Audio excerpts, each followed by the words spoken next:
Assalamualaikum warahmatullahi wabarakatuh. Oke, terima kasih ibu-ibu yang sudah hadir di pertemuan kelompok ini. Pada kesempatan ini kita akan melakukan pertemuan kelompok atau yang kita sebut dengan P2K2. Ibu-ibu gimana kabarnya hari ini? Sehat? Alhamdulillah sehat semua Bu ya. Baik ibu-ibu, sebelum kita memulai diskusi kita pada pertemuan kelompok ini, sebaiknya kita mulai dengan berdoa dulu. Berdoa menurut agama dan kepercayaan kita masing-masing. Berdoa mulai. Berdoa selesai. Ibu-ibu KPM, gimana kabarnya hari ini? Sehat? Sehat. Ibu-ibu, sebelum kita memulai kegiatan P2K2 pada hari ini, saya mau dengar yel-yel P2K2. Gimana Bu, masih ingat? Masih? Baik, tepuk P2K2. Pertemuan peningkatan kemampuan keluarga. Tepuk tangan dulu dong buat kita semua ibu ya. Ibu, sebelum saya mulai diskusi kita hari ini, saya ingin bertanya dulu kepada ibu-ibu KPM. Masih ingat dengan materi diskusi kita sebelumnya? Masih? Baik, saya mau dengar pendapat ibu. Siapa yang masih ingat diskusi kita kemarin? Ya, Ibu Anita, gimana? Ya. Oke, bagus sekali Bu Anita. Bu Anita masih ingat ya bahwa di pertemuan sebelumnya kita sudah membahas tentang rutin menabung. Kita harus memprioritaskan yang mana menjadi keinginan dan yang mana menjadi kebutuhan. Kemudian harus merencanakan anggaran dan harus apalagi Bu? Masih ingat? Iya, harus bisa merencanakan pendapatan dan pengeluaran ya ibu-ibu. Nah sekarang saya mau bertanya dulu sama ibu-ibu semua. Hai, halo ibu-ibu, masih semangat? Iya dong, masih semangat, baru awal ini Bu ya. Saya ingin bertanya sebentar ibu-ibu. Ibu pernah nggak merasa di kondisi bahwa ibu mengalami kesulitan keuangan, butuh dana secepatnya, tetapi ibu-ibu tidak punya tabungan? Pernah? Iya. Kalau ibu-ibu pernah, apa yang ibu-ibu lakukan ketika ibu tidak punya uang tapi ibu punya kebutuhan mendesak, misalkan anak sakit? Apa yang ibu-ibu lakukan? Apa Bu? Ibu Sari? Berhutang. Ya, biasanya benar dikatakan Bu Sari ya. Biasanya kalau kita mendesak, apa yang kita lakukan adalah berhutang.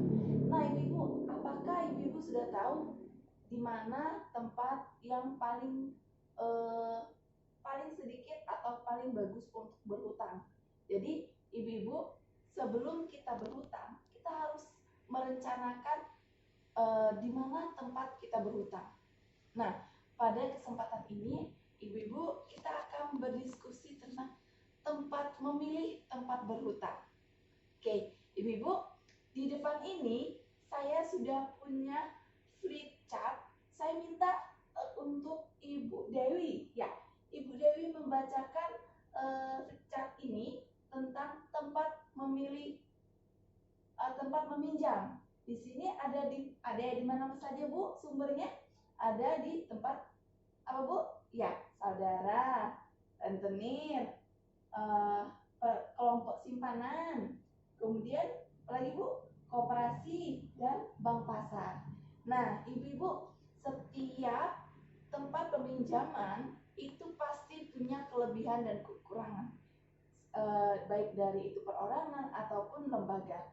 Ibu-ibu harus hati-hati dalam memilih tempat meminjam. Saya akan jelaskan ibu-ibu apa perbedaannya, kelebihan dan kekurangan dari masing-masing sumber ini. Kita lihat yang pertama Bu ya. Kalau tempat saudara, prosesnya cepat atau mudah Bu? Mudah, tapi belum tentu mau meminjamkan. Benar tidak Bu? Benar sekali. Kemudian yang kedua, rentenir, termasuk bank keliling ya Bu ya, termasuk juga rentenir Bu ya. prosesnya mudah? Mudah. Kemudian kalau kelompok simpan pinjam, apakah mudah, Bu? Iya, mudah juga selama uangnya tersedia. Kemudian yang keempat, ini adalah koperasi simpan pinjam. Kalau koperasi ini dia cenderung mudah, tetapi dia harus mengisi formulir dan juga harus melampirkan dokumen. Kemudian yang terakhir itu adalah bank pasar. Kalau bank pasar itu ibu-ibu lebih rumit dia mengisi formulir, melampirkan dokumen, dan proses penilaiannya lebih ketat lagi ibu-ibu. Kemudian kita lihat lagi ibu-ibu, perlu jaminan atau tidak? Kalau di saudara nggak perlu jaminan Bu ya kalau saudara ya. Kemudian kalau rentenir tidak juga, kecuali kalau kita minjemnya dalam jumlah yang banyak ibu-ibu KPM. Kemudian kalau kelompok simpan pinjam, apakah perlu jaminan?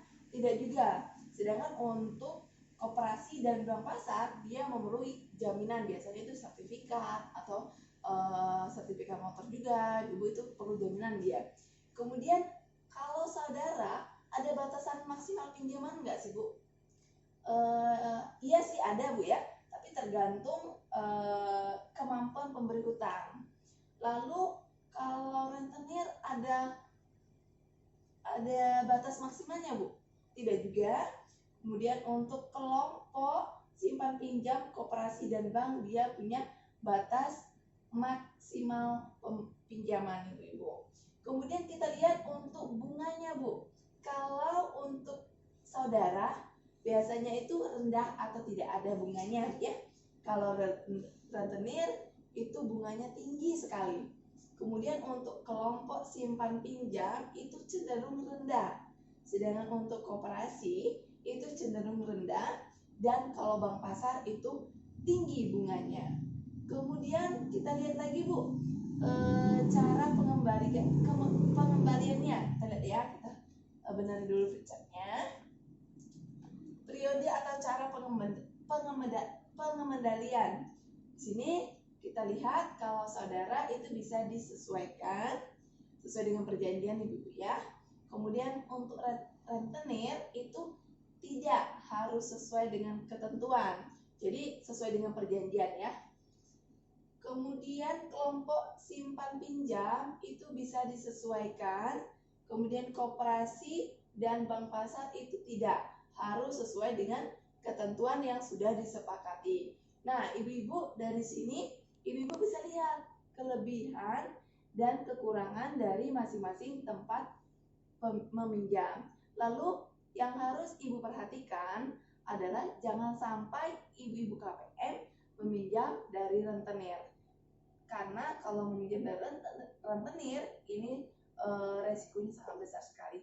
Nah, ibu-ibu, kalau tadi saya sudah menjelaskan di free chat ini, kemudian saya akan menampilkan video. Ibu-ibu di sini senang nonton? Senang ya.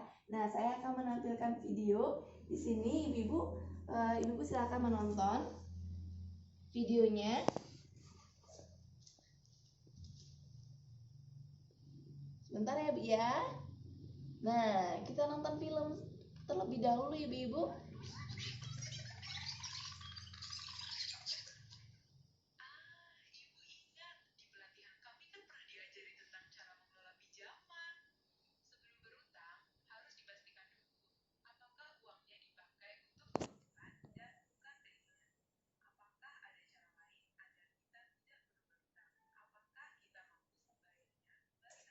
Oke, ibu-ibu sudah melihat videonya? Apa yang dilakukan oleh Ibu Lili, ibu? Ya, saya mau minta pendapatnya, boleh? Ya, ibu siapa nih? Ibu Santi. Ibu Santi, dari video yang tampilkan tadi, ibu Santi bisa menyimpulkan? Ya. Oke, ya betul Ibu Santi ya. Kalau di film Ibu Lili ini, Ibu Lili merencanakan dengan baik ketika dia mau meminjam ya ibu-ibu. Jadi perlu digarisbawahi bahwa ketika kita meminjam kita harus merencanakan meminjam itu dengan baik. Kemudian kita harus memilih tempat pengembalian yang sedikit. Nah ibu-ibu, itu saja pertemuan kita pada hari ini. saya mengingatkan lagi bahwa ibu-ibu harus meminjam di tempat yang kecil pengembaliannya. Nah, jadi grogi ibu-ibu saya menghadapi ibu KPM ini. Kemudian ibu-ibu di pertemuan berikutnya kita akan membahas materi selanjutnya, dan ibu-ibu jangan lupa apa yang sudah kita pelajari hari ini ibu-ibu harus terapkan di rumah, mengecilkan pengeluaran, dan ibu-ibu harus cermat dalam menabung dan meminjam ya ibu-ibu ya. Terima kasih ibu-ibu yang sudah hadir pada pertemuan kelompok ini. Saya akhiri pertemuan kelompok pada siang hari ini, dan terima kasih juga untuk tuan rumah yang sudah bersedia menyediakan tempatnya untuk kita pertemuan kelompok pada hari ini. Itu saja ibu-ibu, saya akhiri. Assalamualaikum warahmatullahi wabarakatuh. Tepuk P2K2. Pertemuan peningkatan kemampuan keluarga. Oke, ibu-ibu, saya mau dengar ya lagi. Uang tidak cukup? Iya. Bu, uang tidak cukup? Lupa ibu-ibu ya. Uang tidak cukup? Ya diatur dong. Oke.